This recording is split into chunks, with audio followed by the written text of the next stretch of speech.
Bien, entonces, tumores de testículos.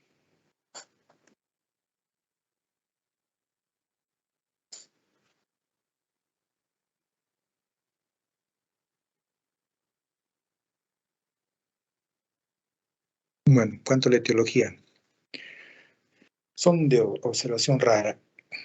1% de tumores malignos, según el Instituto Nacional de Neoplásicas. Acá.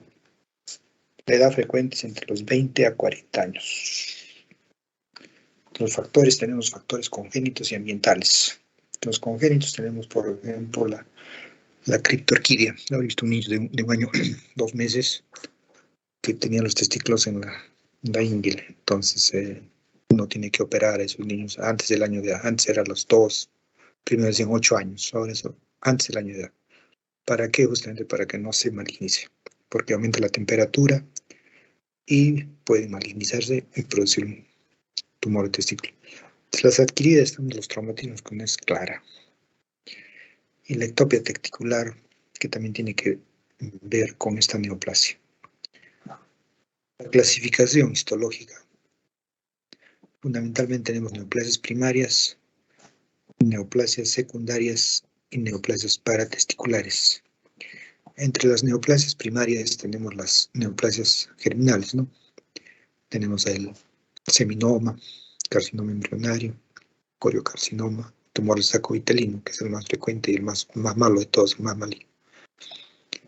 Y las neoplasias no germinales, tenemos las neoplasias del estroma gonadal, todas las estromales, las células de Leydig, que producen testosterona, el gonadoblastoma, que a veces cuando vamos al examen físico, generalmente producen ginecomastia. Y también hay misceláneas, ¿no? Como las adenocarcinomas de testis. Y las secundarias que vienen a ser las metástasis, ¿no? Por ejemplo, metástasis del cáncer de próstata, del pulmón, el linfoma, la leucemia, del riñón y otros. Es importante eso.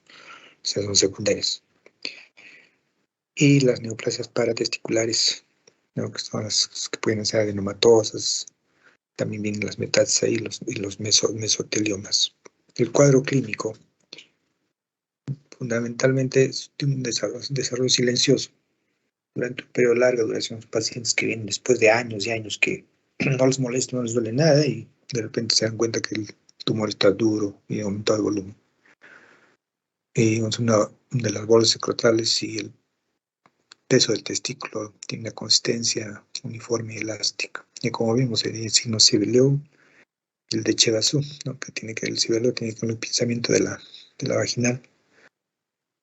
Cuando es un tumor, y un hidrocel no se pinza, el de Chebasú cuando es un tumor se pinza en la cabeza del epidídimo. Y también tenemos después, posiblemente en dolor y la adenopatía, que es importante, siempre examinar las ingles. Y el cordón espermático, cuando ya veamos los estadiajes, el estadiaje prácticamente es ya cuando los tumores están muy avanzados, se toman el cordón y presenta a linfavitis, como les decía, las ginecomastías en ese tipo de tumores estromales, de las células de Leydig generalmente. La evolución, generalmente son extensiones locales, ¿no? A nivel del mismo epidídimo, a nivel del cordón, y extensiones a distancia, ¿no? Las metástasis, el pulmón, el cerebro, el hígado, el hueso, fundamentalmente el pulmón. Me acuerdo un paciente, hijo de un médico, 35 años, no operaban la criptorquidia, el testículo se encontraba en el retroperitoneo cuando hizo una metástasis a pulmón. 35 años y falleció. Cuando hicieron la necropsia, encontraron que el tumor estaba en el retroperitoneo. O sea, el testículo no había descendido, entonces no se dieron cuenta. Mi hijo era hijo de un médico, de un pediatra, me acuerdo bien. Entonces, el diagnóstico se basa en la histología del tumor, fundamentalmente, como hemos visto ahí. Después hay que diferenciarlas de la TBC. Y los marcadores tumorales, que son muy importantes, los alfa-fetoproteína, la hormona gonadotropina coriónica, la fracción beta y la deshidrogenasa láctica, que son los más importantes. la urografía excretoria que nos va a ayudar para ver cuando, cuando están tomados hay extensiones a distancia, ¿no? Cuando están tomados los ganglios y a veces hay compresión de los uréteres y hay hidronefrosis. La tomografía que nos sirve para ver también el estadiaje. Y la ecografía testicular, como les decía, sirve para ver líquido, sólido. Siempre pedimos una ecografía testicular. Cuando es una, cuando es un hidrocel es fácil de diagnosticar esta silmación positiva. Mientras tanto, en el tumor testicular es dura, es una masa dura, no es transformación positiva. Entonces, fácil de diagnosticar. La radiografía de tórax es importante, como les dije, que cuando ya hay metástasis. El estadiaje, ¿no? Tenemos el TNM. Y ahí generalmente avanzamos del TIS. El TIS, que es una neoplasia intracraniana, es el único que se puede hacer biopsia. Los demás tumores no, porque ya prácticamente son más delimitados. El T1, que es limitado al testículo, le pedimos sin invasión de la vascular. El T2 igual, pero con invasión de la vascular. T3 ya el cordón espermático, como les decía, pues puede que siempre examinar el cordón, no solamente examinar el testículo. Y el T4 ya cuando invade el escroto, con o sin invasión vascular y linfática. Como es el N, piensen los ganglios. N1 no hay metástasis a ganglios regionales. El M2 ya hay ganglios linfáticos de 2 centímetros o menos en su diámetro, que están a nivel de la región inguinal. Y el N3 ya es un conglomerado de ganglios linfáticos con más de 5 centímetros de diámetro. O sea, el tamaño es importante. Menos 2, N2, más de 5, N3. Y las metástasis, ¿no? Cuando es M1 no hay metástasis. Cuando es M2, metástasis a pulmón o ganglio no regional. M3 ya diferentes metástasis a pulmones y también ganglios no regionales, tanto a ambos pulmones. Y también tenemos ahí los marcadores séricos que nos van a ayudar fundamentalmente cuando, por ejemplo, el S1, cuando la LH está entre 1 y 5 es normal, ¿no? 1.5 es el valor de la deshidrogenasa láctica, el valor que se encuentra fundamentalmente en el músculo liso, músculo cardíaco, esquelético, en el hígado, en el riñón. Y tenemos la hormona gonadotropina con infracción beta que se encuentra en el hígado del feto, fundamentalmente. Y la cantidad, ¿no? De hasta 5.000, normalmente es hasta 10, y hasta 5.000, ¿no? 50.000 es elevado. Y el alfa feto, porque es ya prácticamente de 1.000 a 10.000, y la alfa fetoproteína también se encuentra en el hígado del feto, ¿sí? La hormona gonadotropina fundamentalmente se encuentra en la placenta, ¿sí? Y hay otra alfa, que es la que van a dosar para el pronóstico, para el embarazo. Por eso hay que distinguir, siempre tienes que pedir la fracción beta. Bueno, los estadios, ya saben, generalmente nos ayuda la resonancia para el estadio, cuando se está tomado el epidimo, el testículo, y se mete a esa distancia. Es fundamental el estadiaje. De acuerdo, esto también se para el tratamiento. Entonces, el tratamiento generalmente para los estadios 1 y 2, para que no hay metástasis todavía, es generalmente la orquiectomía, es una orquiectomía radical. ¿En qué consiste? Consiste en sacar el cordón hasta el orificio inguinal interno, se liga el cordón, saca y se clampa antes para que no haya metástasis. Y la radioterapia, yo que los más sensibles a la radioterapia son los seminomas, son los más benignos de todos. Siempre y cuando estén en estadio 1 y 2, que no haya metástasis a pulmón, ni al cerebro, ni a otro órgano. Y como digo, ahí son sensibles a la radioterapia y la quimioterapia. Y la radioterapia también se realiza en tumores mayores a 2 centímetros, no el T2. Y si se comprueba que hay metástasis alonares, la operación es inútil, como les decía.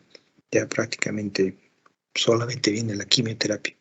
Es un estadio 3 prácticamente, solo la quimioterapia. ¿Sí? ¿Hasta ahí tienen alguna pregunta? Para continuar con insuficiencia renal. ¿Tienen Al alguna parecer pregunta? no, doctor. Ya. Entonces empezamos con la insuficiencia renal. Vamos a pasar. La insuficiencia renal generalmente son las dos, ¿no? La insuficiencia renal aguda y la crónica. La aguda hay que tener mucho cuidado. Solamente tenemos para actuar 24 horas, porque si no, y el riñón no regresa. El otro día yo operé un paciente que tenía de creatinina 1.7, tenía 74 de urea, tenía 10.5 de hemoglobina, estaba con sonda y tenía una próstata de unos 400 gramos, 500 gramos. Lo llegué a operar en el postoperatorio inmediato, me hizo, sangró, hemorragia. O sea, salió de la sala y inmediatamente empezó a sangrar. Habrá sangrado por como 2 litros más o menos. Y llegando a piso hizo choque hipovolémico. Tuvimos que ponerle cloruro, 3 unidades de sangre. Felizmente que salió. Y había que estar con el paciente permanentemente. Entonces, tener mucho cuidado cuando... Yo tengo otro paciente, me acuerdo, cuando empezamos a operar recién antes en el hospital y que lo dejamos 6 días, ¿eh? 6 días lo dejamos y había sangrado bastante también. Al final el paciente al quinto, sexto día hizo un dolor terrible, se subió la creatinina 8, el paciente falleció. Ya no respondía a la hemodiálisis. Entonces, importante, la insuficiencia renal aguda viene a ser el deterioro en un periodo de días, es usualmente reversible. Como si este paciente, si uno se iba, como el primer paciente que les digo, si yo me iba, lo dejaba así, ya lo encontraba irreversible y aparte ya quedaba mal el paciente. Entonces puede ser prerrenal, como hemos visto, la prerrenal por el sangrado y la porrenal por la obstrucción, ¿no? Ahora vamos a ver eso. Entonces se clasifica una insuficiencia renal aguda oligúrica a menos de 400 centímetros cúbicos y la no oligúrica más de 400. A veces uno tiene que convertir de la oligúrica a la confurosemia, a la oligúrica inmediatamente. Es importante eso. Entonces las causas pueden ser específicas, ¿no? Puede haber trastornos isquémicos, como decía, las nefrotoxinas, vamos a ver, enfermedad de los glomérulos y los vasos sanguíneos, enfermedad de vasos mayores, ¿no? Que eso prácticamente es de nefrólogas, pero nosotros, los que nos interesa, por ejemplo, son la nefropatía por los aminoglucósidos. No sé con qué grupo, sí, que había que darle la insuficiencia, no, en un trasplante, ¿no? Cuando había infección urinaria, aminoglucósidos, ¿no? Y decían que había que darle aminoglucósidos durante 2 semanas, bueno, los primeros 2 meses y los primeros 4 meses. Entonces ahí hay que tener mucho cuidado, porque los aminoglucósidos te van a producir una alteración a nivel un deterioro de los túbulos renales. Son nefrotóxicos y a los 8 o 10 días, sé que no se puede dar tanto tiempo, a los 8 o 10 días se produce la insuficiencia renal que es no oligúrica, es importante, o sea, más de 400 es no oligúrica. Y si es que no revertimos eso, pues, prácticamente se va a quedar ahí y ya no va a revertir. Entonces, ¿cuánto tiempo de aminoglucosa podemos dar? Máximo 8 días, 7 días, no más. ¿Sí? Entonces hay que tener cuidado en ese sentido. Y ya inmediatamente si vemos que hay eso, un dosaje de creatinina, urea, y inmediatamente interrumpir el tratamiento. Hay otra también que es una nefropatía inducida por contraste radiológico. Por eso siempre nosotros, antes de hacer cualquier tomografía, urografía, con contraste, tenemos que pedir creatinina. Tiene que estar menos de 1.5 hasta 2, entonces más de eso ya no. ¿Por qué? Porque se va a producir también una disfunción renal. Va a producir una alteración del túbulo renal. Y ahora, si tiene diabetes, si tiene mieloma múltiple, o si ha tenido una insuficiencia renal, va a ser peor. Entonces, por eso no. Y en estos casos, estos pacientes permanecen oligúricos, o sea, menos de 400 cc. La otra era más de 400, ¿sí? Hay otra también que es la nefropatía producida por los uratos. Generalmente, esta nefropatía se produce cuando hay gota o también cuando se da quimioterapia. Entonces, tener cuidado en pacientes con cáncer, que quieren quimioterapia, pues puede producir una nefropatía por uratos. Otra que es importante es la radiomiolisis, la mioglobinuria. Y esta se produce cuando hay un traumatismo, una fractura de fémur, fractura de brazo, entonces se rompe el músculo y produce mioglobinuria y puede producir taponamiento, ¿sí? Y hay también rhabdomiolisis que no son traumáticas, por en caso de los que son inmunosuprimidos. o en casos que haya infecciones, ¿sí? Tener cuidado. Entonces la mioglobulina liberada produce nefrotoxinas, pH ácido, y ahí no nos queda. Entonces, ¿qué hay que hacer ahí? Furosemida. Furosemida o mannitol, inmediatamente. Entonces, cuanto a la patología, tenemos las fases. Una fase de iniciación que es la lesión directa, ¿no? Al células tubulares, como es que producen los aminocloros, los uratos o las sustancias de contraste, ¿no? Y hay una fase de mantenimiento, ¿no?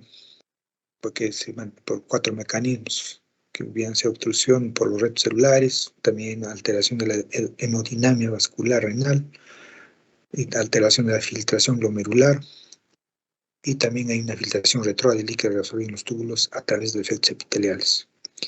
Entonces, el diagnóstico de la insuficiencia renal aguda es importante. Tenemos hoy 1, 2, 3, 4 pasos, según el fluxograma. Y tenemos la insuficiencia renal prerrenal, la renal y la porrenal.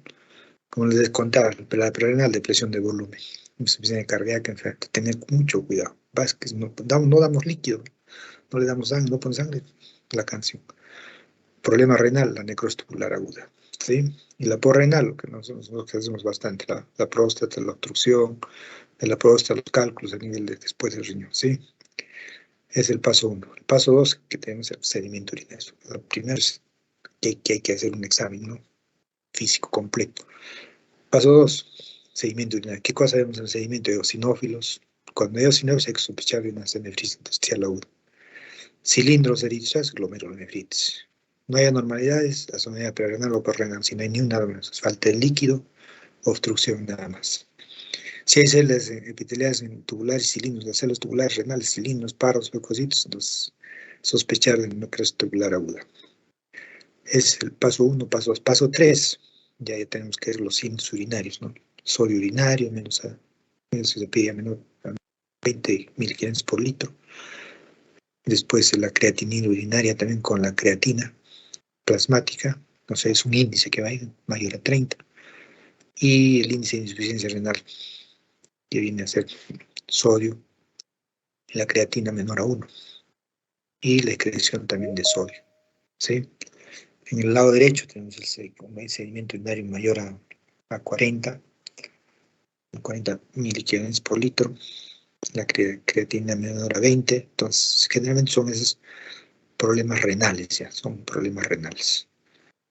El paso 4, entonces tenemos que corregir como les dije, los factores prerrenales o porrenales, ¿sí? Por ejemplo, sangre, cloruro, hemacel, bueno, soluciones. Y el volumen urinario generalmente cuando hay insuficiencia aguda es menor a 500 cc cuando es no ligúrica. Y acá, como digo, siempre una que es oligúrica hay que hacerla oligúrica con furosemida, o sea, para convertir una insuficiencia aguda oligúrica en no ligúrica. Es importante eso. A veces estamos así, me acuerdo que he dado cuando estaba hasta 8 ampollas de furosemida, porque no orinaba, no me hizo nada, 24 horas, 24 horas no orina el paciente, pues hay que forzar. Entonces convertir, y con 8 o 10 ampollas recién me acuerdo que respondió un paciente. Entonces, ¿cuáles son las condiciones que provocan una azoemia prerrenal y porrenal? Y como les decía, las condiciones que provocan una azoemia prerrenal, la hipovolemia, hemos dicho, la hemorragia, el tercer espacio, las quemaduras, peritonitis, el abuso de diuréticos. Hay gente que le gusta, que quiere bajar de peso y se toma diuréticos hasta por gusto, pero no es bueno eso, puede llegar a una insuficiencia renal. Y también hay trastornos de la función cardíaca, ¿no? Insuficiencia renal congestiva, infarto, taponamiento, embolía, todo lo que produce. Ya todo viene, todo se descansa, todo viene, toda la cascada, ¿no? La selección periférica. Bacteria, entonces también las medicaciones antihipertensivas pueden producir esta azoemia prerrenal. Ya también la anestesia. La anestesia no solo te produce retención de orina, también te produce resistencia vascular renal y también te puede producir una insuficiencia renal. Un paciente, me acuerdo que le pusieron anestesia, ya estaba terminando la RTU, hizo paro. La anestesia le produce resistencia vascular renal, pero no en todos, ¿no? Y el paciente salió de la insuficiencia, salió del paro, hizo 3 paros en sala, me acuerdo, y fue a la UCI y el paciente falleció. Entonces, importante tener en cuenta la anestesia, no toda, a veces por eso cuando uno va a operar a un paciente no le puede decir, no le va a pasar nada, no le va a ocurrir nada. Cualquier cosa puede pasar, ¿sí? Yo ese paciente me acuerdo que ya terminé todo, ya lo íbamos a sacar de sala y hizo el problema. Y hubo ese problema, pues. Entonces también obstrucción vascular renal, cuando veamos la hipertensión renal vascular, cuando hay obstrucción de la vena renal, también produce embolia y trombosis. Y las condiciones que provocan una OSM renal, tenemos la obstrucción uretral, la obstrucción del cuello, prácticamente es la hiperplasia benigna de próstata, ¿no? También el carcinoma vesical, hasta una infección, puedo decir. Una neuropatía, ¿no? Es una vejiga muy flácida que no elimina la orina. Y también obstrucción de los uréteres por cristales, del ácido úrico, sulfonamidas, por coágulos. Los cálculos, que a veces uno cree que cuando hace la litotripsia intracorpórea que les hablaba, cuando hay hacemos con láser o con ondas de choque, tenemos un cálculo ahí que no lo sacamos y no va a producir todo eso. O sea, y por eso siempre a veces dejamos un catéter doble J, dejamos un pigtail ahí, ¿sí? También tenemos la papilitis necrotizante que va a producir también tumores del cervix, del útero, que es vecino para la uretra. Aumento del tamaño prostático, que es la fibrosis que hemos visto ahí en la TBC, se produce un uréter que es bien rígido. Y acá, ojo, hablamos de los accidentes de los ginecólogos, ¿no? Cuando llegan al uréter, cuando hacen una histerectomía, o cuando hacen una extirpación de un tumor de ovario, lo ligan. Es bravo también. Inmediatamente, tenemos 24 horas para desligar, ¿eh? No podemos hacer porque si no nos hace insuficiencia renal. Puedes decir, solo un uréter hemos ligado. ¿Y por qué ha pasado esto? Porque se ligó y tuvo todos los problemas. Entonces, no se puede ligar ni un uréter, no se puede hacer nada. Tiene que estar todo completo. Si no, se tapa todo. Reflejo reno-renal, uretero-ureteral. Basta que se ligue uno para que no funcione el otro. Entonces, como les decía acá, la OSM prerenal, insuficiencia renal aguda, ¿no? La OSM prerenal, hemos dicho, osmolaridad mayor a 500, la prerenal, en la renal, menos de 350, oligúrica, menos de 400. Sodio urinario, menor a 20, la otra mayor a 40, o sea, son diferencias de la prerenal y la porrenal. El índice es menor a 1, otro es mayor a 1. Y el sodio filtrado menor a 1, mayor a 1. Son las diferencias entre la prerenal, en la prerrenal y la porrenal.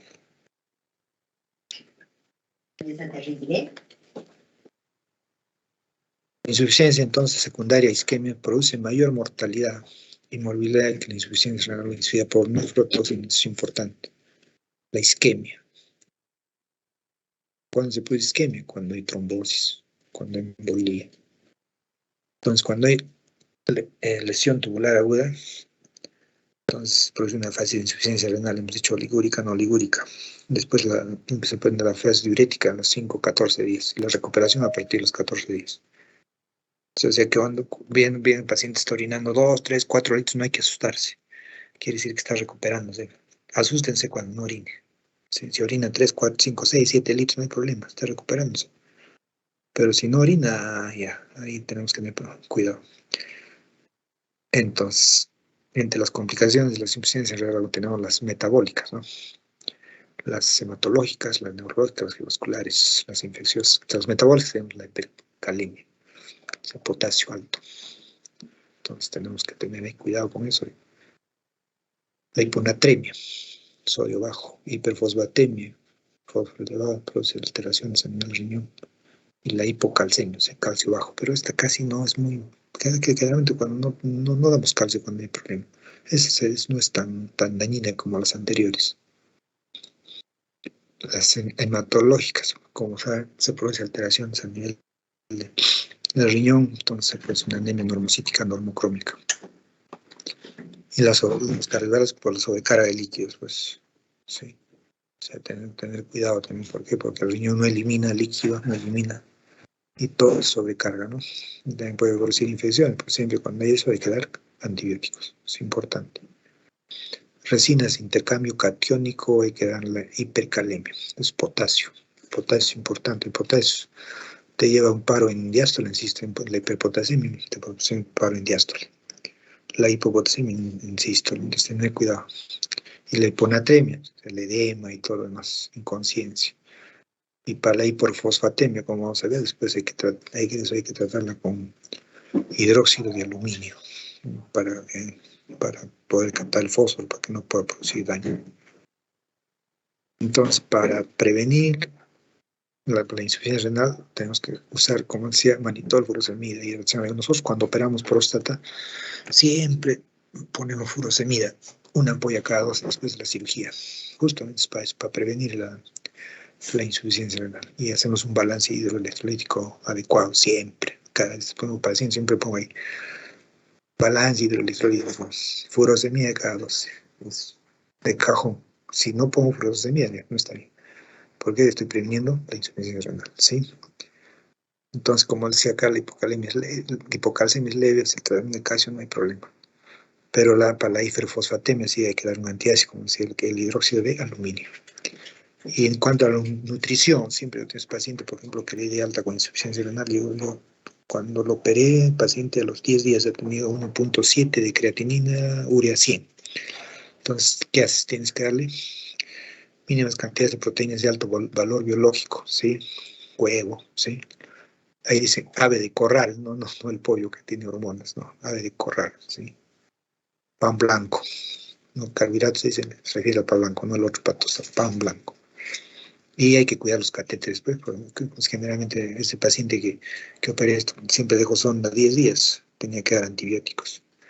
Le di antibióticos, le di levofloxacina de 500 unos 7 días. Entonces, no hay ningún problema por eso dice antibiótico específico. Cuando es insuficiencia, la levofloxacina no te va a producir, ni le des aminoglucosis. Entonces, la levo, los fluoroquinolonas van muy bien, y ni siquiera entonces hay que bajar la dosis, la misma dosis que normal, que uno usa, 500. Entonces, la diálisis generalmente se hace cuando la creatinina es mayor a 8, ¿sí? La urea es mayor a 5. Y entonces, a veces salen los pacientes cuando tienen ese problema. Me acuerdo que ese paciente que falleció llegó a 8, pero no salió. Hicieron hemodiálisis, no salió. Entonces, la teoría es diferente a la práctica. Insuficiencia renal crónica. ¿Alguna pregunta de la insuficiencia renal aguda?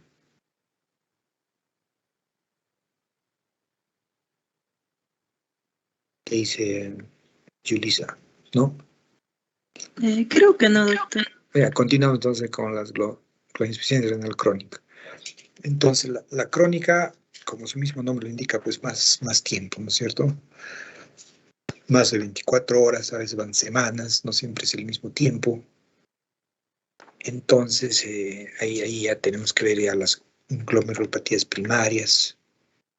Generalmente el transcurso es de meses o años, ¿no? Hay una pérdida irreversible de la función renal. Esta es irreversible, irreversible. Tienen que tener en cuenta eso. O sea, que ya no se recupera. Ese señor que operé llegará a 1.7, nunca más llegará a creatinina de 80, no más se va a quedar ahí. Tener mucho cuidado. Generalmente sus pacientes son llevan a trasplante renal, ¿sí? Entonces, las causas de enfermedades primarias generalmente son asociadas a enfermedades sistémicas, ¿no? La diabetes, la amiloidosis. La diabetes, los diabéticos, ya ahora está en consulta. Te he visto como 10 pacientes diabéticos en la consulta de 20. Miren, la diabetes no está ganando. La hipertensión igual. La hipertensión, hay bastante hipertensión. Los cálculos, ahora en la pandemia había bastantes cálculos. No había que poner catéter, no había onda de choque, no había litotricia, bravo. La infección también, una insuficiencia, una infección recurrente, un hito recurrente, tener cuidado. ¿Por qué? Porque te puede elevar la insuficiencia renal. Siempre hay que tratar todas las infecciones, hay que tratarlas bien, no hay que tratar 7 días, 10 días. No hacer como muchos pacientes. 3 días ya mejoraron, ahí quedó, no. Mínimo 7, 10 días de tratamiento. Si es 2 veces, 3 veces, ya mayor razón. No puedes dejar sin antibiótico. Entonces, ahí en las manifestaciones clínicas tenemos el síndrome nefrótico, el síndrome nefrítico, ¿no? Las primarias nefróticas, en colesterol alto, proteinuria más de 3 gramos, microalbuminuria. El nefrítico, menos de 2 gramos. Ahí se agrega la hematuria, ahí no hay colesterol. Y también hay, como decía, las enfermedades asociadas a enfermedades sistémicas, como hemos visto por la diabetes, la amiloidosis. Ahí también está la enfermedad de Fabry, que es hereditaria, ¿no? Y acá está la policistosis renal, que es frecuente. He visto también otro paciente, dos pacientes con kits en ambos riñones. Y que esos pacientes los tiene que manejar el nefrólogo. No, nosotros como urólogos no podemos manejar eso. Y aquí tenemos la nefritis intersticial, que es bien frecuente, que se nos pasa a todos. ¿Por qué? Porque la gente abusa de muchos analgésicos, de muchos antibióticos. Hasta la furosemida está ahí. O sea, no puede abusar. Y como hablábamos de los dos cálculos, el hiperparatiroidismo también está ahí. Las neoplasias, ¿no? Que liberan pues, ¿no? Los uratos.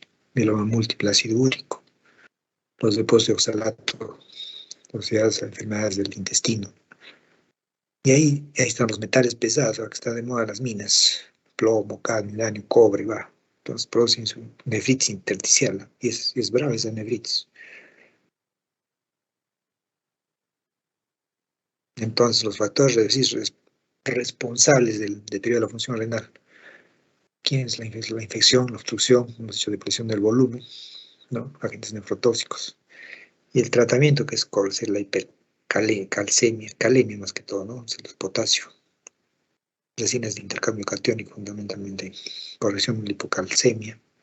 La hiperuricemia, alopurinol, que hemos dicho ahí. Siempre cuando hay pacientes que tienen insuficiencia renal crónica, siempre damos alopurinol, cortisol, con bicarbonato, siempre. Entonces ahí el índice, cuando hay un índice menor a 25 milímetros, hay que tener cuidado. Un minuto, ¿no? Es la depuración de creatinina. Y a la orina prácticamente está concentrada y hay que tener mucho cuidado. La anemia normocítica, normocrómica, tiene que tener un sulfato ferroso, eso se da es por ese estreñimiento. Tener cuidado con la acidosis, como decía, la acidosis con bicarbonato. También hay náuseas por intolerancia a la glucosa. Hay que reducir el fosfato de la dieta. Aquí, ¿dónde está el fosfato? En los frijoles, a veces en algunos pescados. Y hay que usar fijadores de fosfato, ¿no? Hidróxido de aluminio. Entonces es importante ver qué dieta le vas a dar, que no tenga fosfatos, ¿sí? Y hay que restringir las proteínas. Al final las elimina las proteínas, pero hay que restringirlas de todas maneras para que no las elimine tanto. Y al final, pues hay que hacer la diálisis o el trasplante. Al final. Bueno, si ahí no tienen alguna pregunta para pasar al trasplante.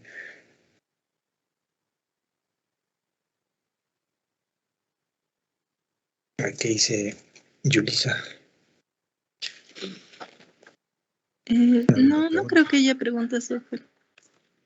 Ya, entonces vamos a pasar al trasplante. Entonces, como les decía, una cosa es la teoría, otra cosa es la práctica. Y me doy cuenta que a veces la teoría no tiene nada que ver con la práctica. La práctica te dice muchas cosas diferentes. Y después nosotros estamos en problemas porque al final aprendes una cosa y en la teoría en la práctica es otra. Pero al final se complementan las dos. No todo es lo que dice el libro. Uno tiene que, bueno, la experiencia más que todo. La experiencia es la que te va a enseñar más. Bien, entonces vamos a ir con trasplante. Acá como introducción vamos a dar algunas cosas importantes. Por ejemplo, que en 1905 antes las anastomos eran terribles. agarraban y no podían hacer una anastomosis bien, más que todo cuando era hacían un trasplante de un solo riñón. Entonces acá sacan un pedazo de la aorta, ¿no? De la vena, entonces con eso anastomosis, es la técnica. El primer trasplante, ¿quién lo realizó? En la Universidad de Harvard, gemelos idénticos. Y dice, en 1960 apareció la acetropina Limurán, que combinada con la prednisona fue un éxito para hacer el trasplante, porque hasta ese época no sabía qué iba a hacer.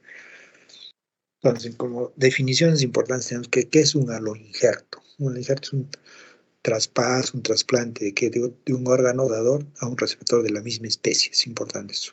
Un isoinjerto es un trasplante o un traspaso de un órgano dador y a un receptor, pero genéticamente iguales. Los otros son genéticamente distintos. Y injerto es también un trasplante de un donador, pero de especies diferentes. Aquí es importante tener en cuenta el complejo de histocompatibilidad mayor, que llamamos complejo cromosómico, también antígeno leucoestario humano.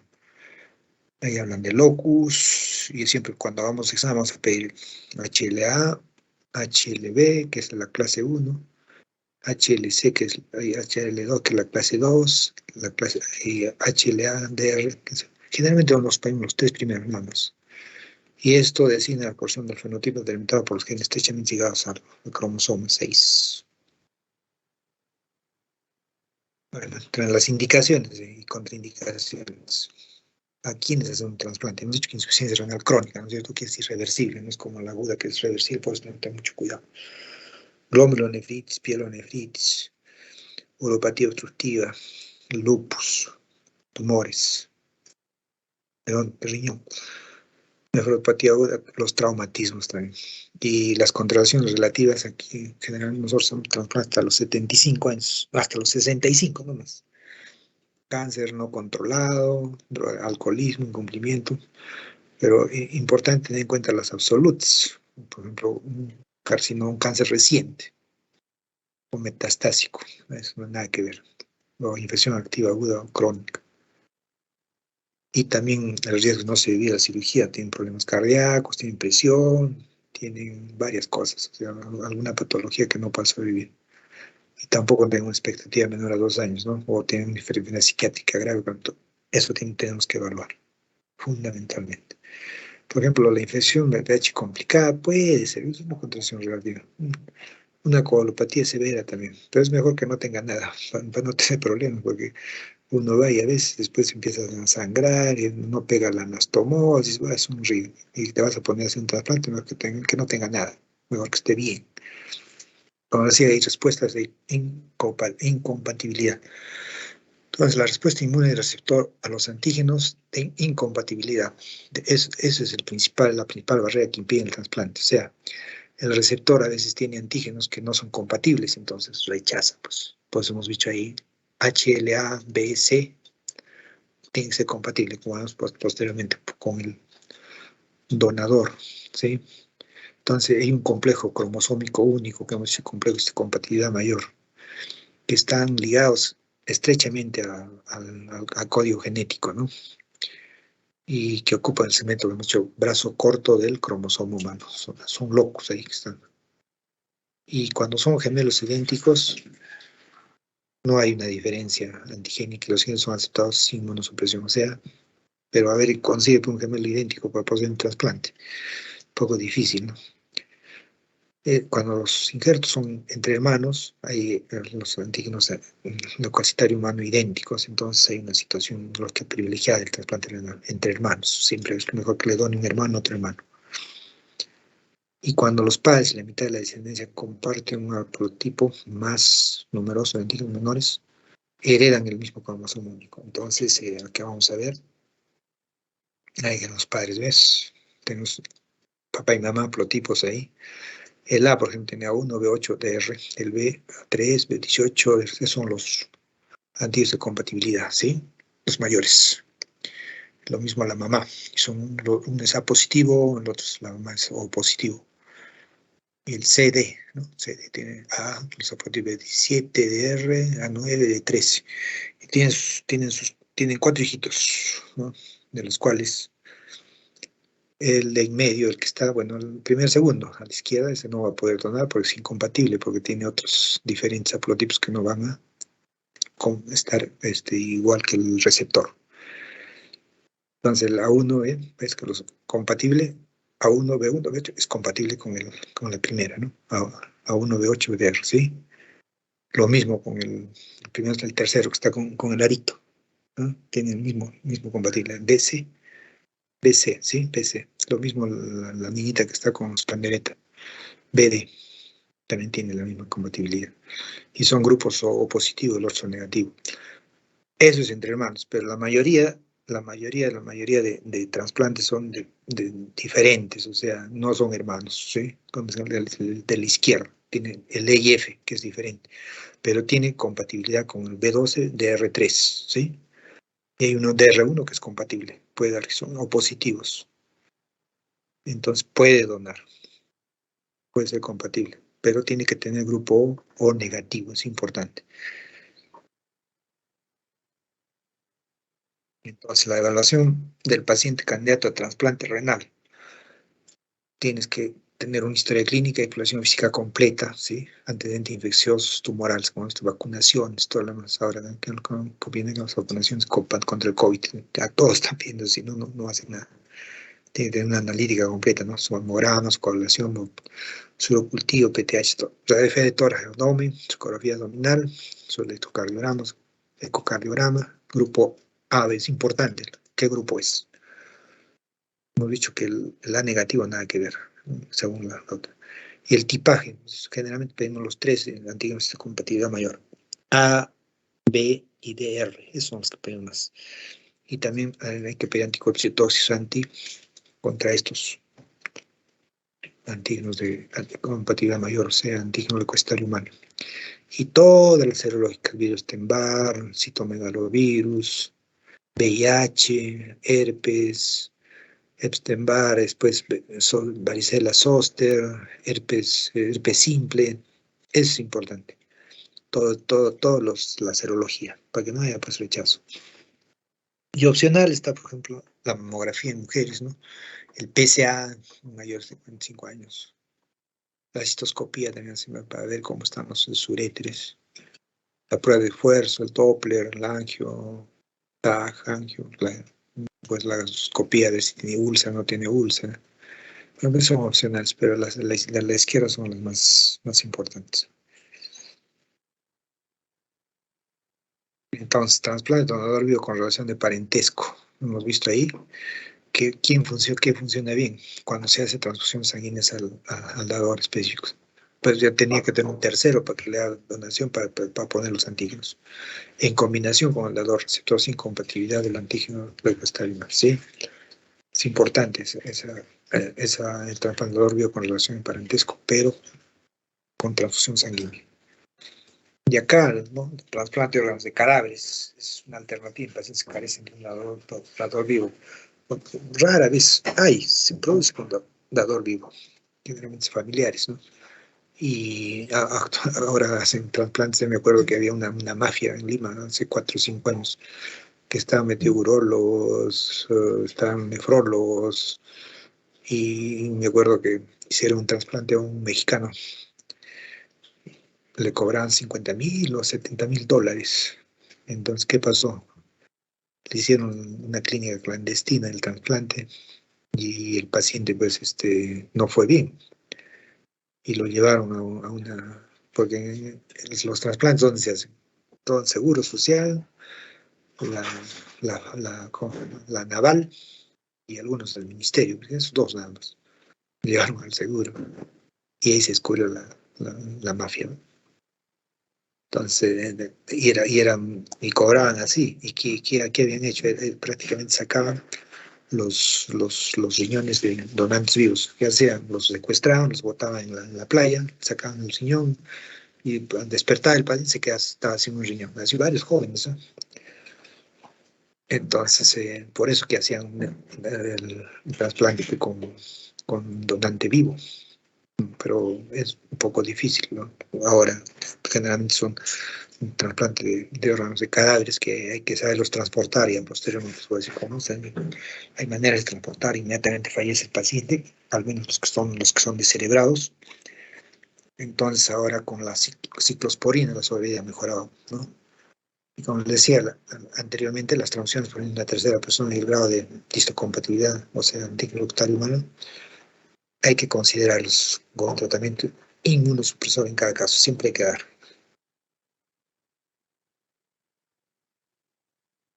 Entonces, hay unas consideraciones inmunológicas relativas al rechazo del trasplante, ¿no? Por ejemplo, la respuesta del huésped contra antígenos de compatibilidad es una barrera para el trasplante. Entonces para eso se usan los inmunosupresores. Y como decía, la clasificación de los antígenos de compatibilidad, hemos dicho clase 1, A, B, C, clase 2, D, R.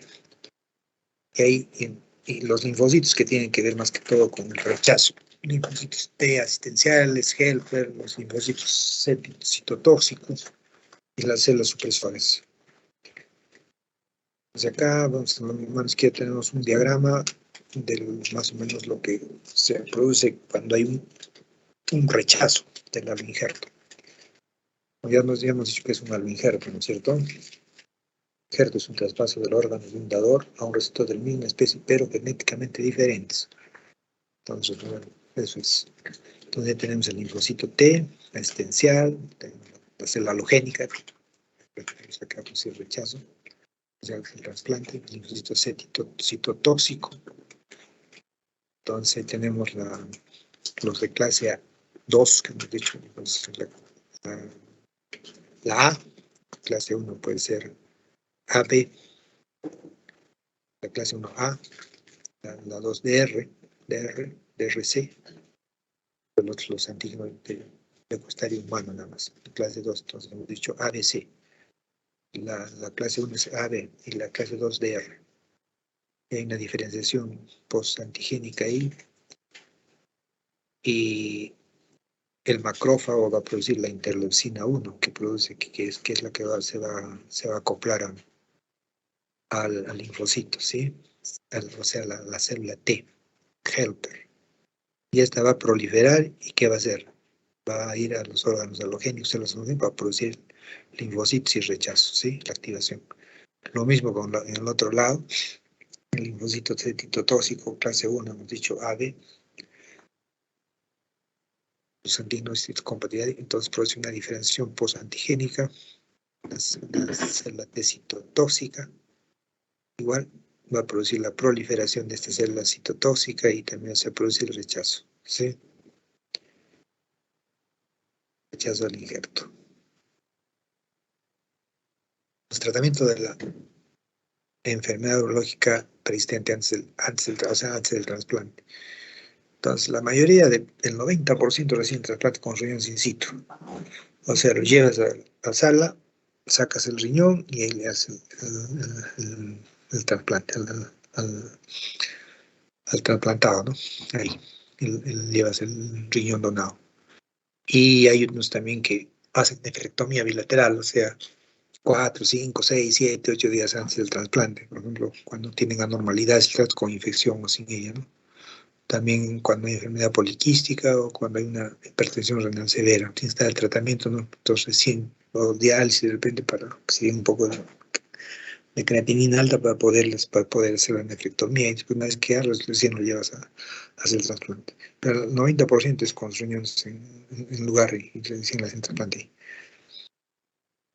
Entonces, la cirugía del trasplante, ahí el 70% de los actuales son provenientes de cadáveres ahora, 70%, es bastante, cadáveres. Y pueden ser extraídos de un cadáver con latidos cardíacos o sin ellos, ¿no? Todavía que está latiendo y se recién ha fallecido. Y que prácticamente proporciona un campo esencialmente anémico para que sea una extracción fácil y eficiente en la obtención del riñón. En la Universidad de San Francisco, los cadáveres son heparinizados con 2.000 unidades de heparina antes de interrumpir la respiración mecánica. ¿Para qué? Para que no se coagule, pues si no se coagula y después ya prácticamente. La extracción es en bloque, ¿ah?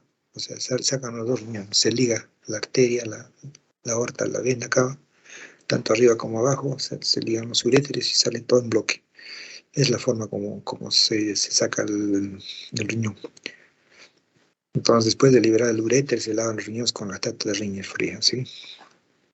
Y ahí puede haber, como les decía, la preservación en un almacenamiento hipotérmico, simple, o por perfusión, ¿no? Depende, pues, cómo lo van a llevar, lo van a trasladar al riñón. Es importante el traslado, porque si también no lo realizan bien, entonces el órgano, pues, 24, 48 horas no dura, ¿no? Por ejemplo, el almacenamiento hipotérmico simple, cuando los riñones son extraídos de un cadáver y son enfriados rápidamente y lavados con una solución Collins importante. Y el tiempo de preservación es 24 o 30 horas para que no haya necrosis tubular aguda, es importante. Pero la mayoría de traslados se hace por perfusión de preservación. Se usan soluciones modificadas de albúmina. Acá hay una baja incidencia de necrosis tubular aguda. Y el periodo de almacenamiento, la otra era 24 o 30 horas, acá dura más, 3 días. Y la remoción del riñón se hace después de un periodo de isquemia caliente, es menos de una hora que falleció el paciente. Es importante eso. Y bueno, se hace la implantación, pues, del injerto, ¿no? Ya que, como decía, con el avance, las drogas inmunosupresoras, ¿no? Sí, son muy importantes porque antes no había eso y había un rechazo total de todos los trasplantes. Entonces, como digo, la mayoría de trasplantes que se hacen ahora tienen o un receptor genético diferente, o sea, un haloinjerto, ¿sí? No es un isoinjerto, es un haloinjerto, pero las especies son las mismas, no son senos injertos. En el 60, el 70 se empleó un régimen supresor, la aciatropina, como decía, y combinada con la prednisona, es la que ha ayudado bastante al trasplante, con las globulinas, con la cicloporina, la globulina antilinfocítica y anticuerpos monoclonales. Pero como siempre hay complicaciones cuando uno hace un trasplante. Ahora hay una especialidad que es exclusivamente trasplantología, ya sea de riñón, de hígado o de corazón. Solamente hacen eso, nada más. Trasplantología, eso en Canadá. Solo se dedican a hacer trasplantes, nada más. Acá, bueno, es el urólogo, el nefrólogo y el cirujano cardiovascular. 3. Entonces, las complicaciones vasculares, ya, pues, bueno, no hacen buenas, a veces se desliga sangre al paciente y hay que sacar el riñón y volver a hacer el trasplante. Las urológicas, las que son, que generalmente nosotros sacamos el uréter y lo anastomosamos por encima de la vejiga. Y a veces se desprende, pues siempre pone un catéter. Cuando se desprende es bravo. Generalmente el trasplante va a nivel de la pelvis, ahí ponemos el riñón. Y también hay linfocele, ¿no? O sea, entonces es un poquito desagradable, y a veces se hinchan los pies, los miembros inferiores y siempre esos problemas. Pero al final se solucionan las complicaciones, como dejan, siempre deja catéter, a veces no, a otros urólogos no les gusta dejar, pues, y hacen la sutura y todo lo demás, y al final no deja, se desprende y se malogra todo el trasplante, tanto que cuesta conseguir un riñón. Es bien difícil, ¿no?, encontrar un riñón que sea compatible, todavía peor. Me acuerdo una niña, sí, 20 años, consiguieron su riñón todo y ella se embarazó y perdió el riñón. Hasta ahora está en hemodiálisis. O sea, yo creo que cuando uno hace un trasplante, yo creo que hay que ligar las trompas más para que no se embarace, porque el embarazo, pues, tiene problemas, ¿no? El mismo, como todo es antígeno, anticuerpo, antígeno, el mismo producto hizo que rechace el riñón que tenía y al fin lo tuvieron que sacar. Hay varias cositas que a veces uno no se da cuenta y los mismos pacientes no son conscientes de lo que pasa, ¿no? Tanto que es un trasplante, tienen que indicar lo que deben hacer. Porque de lo contrario, meten las 4 y ahí no me quedo. Bien, ¿hay algo más? Hay que, sí, alguna pregunta, Yulisa, por ahí.